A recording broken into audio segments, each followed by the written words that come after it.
Big Boss season 8 கடைசி வாரம் என்றாலும் மிகவும் பரபரப்பாக சென்று கொண்டிருக்கிறது. மொத்தம் 6 போட்டியாளர்கள் வீட்டில் இருக்கும் நிலையில் அவர்களுக்கு பணப்பெட்டி டாஸ்க் கொடுக்கப்பட்டிருக்கிறது. வழக்கமாக வீட்டுக்கு பெட்டி அனுப்பப்படும், அதை போட்டியாளர்கள் விருப்பப்பட்டால் எடுத்துக்கொண்டு செல்லலாம் என்பது போலதான் முன்பே சீசன்களில் இருந்தது. வழக்கத்திற்கு மாறாக இந்த முறை அது மாற்றப்பட்டு போட்டியாளர்கள் கதவை தாண்டி ஓடிச் சென்று பெட்டியை எடுத்துக்கொண்டு குறிப்பிட்ட நேரத்திற்குள் வீட்டுக்குள் வர வேண்டும். அப்படி அவர்கள் வரவில்லை என்றால் எலிமினேட் ஆவார்கள் என அறிவிக்கப்பட்டது. இந்த நிலையில் பணப்பெட்டி டாஸ்கில் பங்கேற்ற முக்கிய போட்டியாளரான ஜாக்லின் ஓடி சென்று பெட்டி எடுத்துக்கொண்டு வீட்டுக்குள் வர முடியவில்லை. இதனைத் தொடர்ந்து ஜாக்லின் எலிமினேட் ஆகியிருக்கிறார்.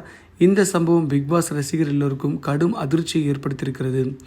இந்த சீசனில் எல்லா வாரத்திலும் ஜாக்லின் நாமினேட் ஆகியிருந்தாலும் மக்கள் வாக்களித்து காப்பாற்றி வந்தார்கள். ஆனால் கடைசியாக மேடைக்கு செல்லும் முன்னர் எலிமினேட் ஆகியிருப்பது கவலையாக இருக்கிறதுன்னு சொல்லலாம். பிக்பாஸை பொறுத்த வரைக்கும் ஒரு டாஸ்க் கொடுக்குறாங்க அப்படின்னா உண்மையிலே அது ரொம்ப இனோவேட்டிவாக இருக்கும். அப்படி ஜாக்லின் எலிமினேட் ஆனது உண்மையிலே எல்லாருக்கும் மன வருத்தத்தை கொடுக்குது. ஆரம்பத்தில் கஷ்டப்பட்டு நம்ம சினிமா துறையில் வரத்துக்கு ரொம்பவே ஈடுபாடாக இருந்த ஜாக்லின் முதல்ல கலக்கப்போதியார் சீசன் 5 ஒரு ஆங்கராக வந்தாங்க. இவங்களோட வாய்ஸை வச்சு எல்லாருமே கலாய்க்கிற அளவுக்கு இருந்த இவங்க அடுத்தடுத்து அந்த ஆங்கரில் இங்கே கரெக்டாக கொடுத்து வேறு லெவலில் ஒரு மிகப்பெரிய ஆங்கர் ஆனாங்க. அடுத்து சினிமா துறையில் நல்ல நல்ல கேரக்டர்லாம் படமாக பண்ணியிருந்தாங்க. அதனைத் தொடர்ந்து பிக்பாஸில் வந்த இவங்களுக்கான அடையாளத்தை ஏற்படுத்துறதுக்காக சில விஷயங்கள்லாம் பண்ணாங்க.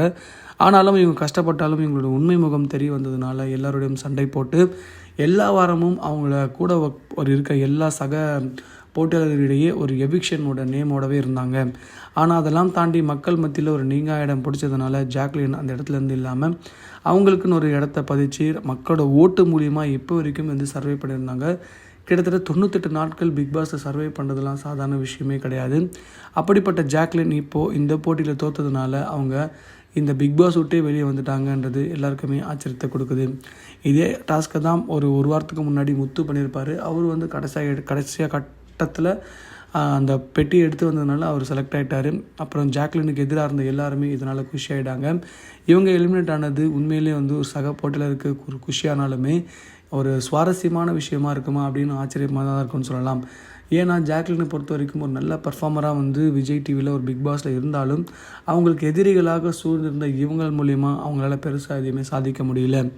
ஆக இந்த விஷயம் இப்போ முற்றுப்புள்ளிக்கு வந்திருக்கு. இவங்க அடுத்தடுத்து நிறைய போட்டிகளில் கலந்துப்பாங்க அப்படின்னு நம்ம நினைக்கலாம். அதை தாண்டி இப்போ புதுசாக வந்திருக்க வைல்டு கார்டு பர்ஃபார்மர்ஸ் எல்லாருமே இவங்களுக்கு எதிராக இருந்தனால இவங்களால எதுவுமே பண்ண முடியலன்னு சொல்லலாம்.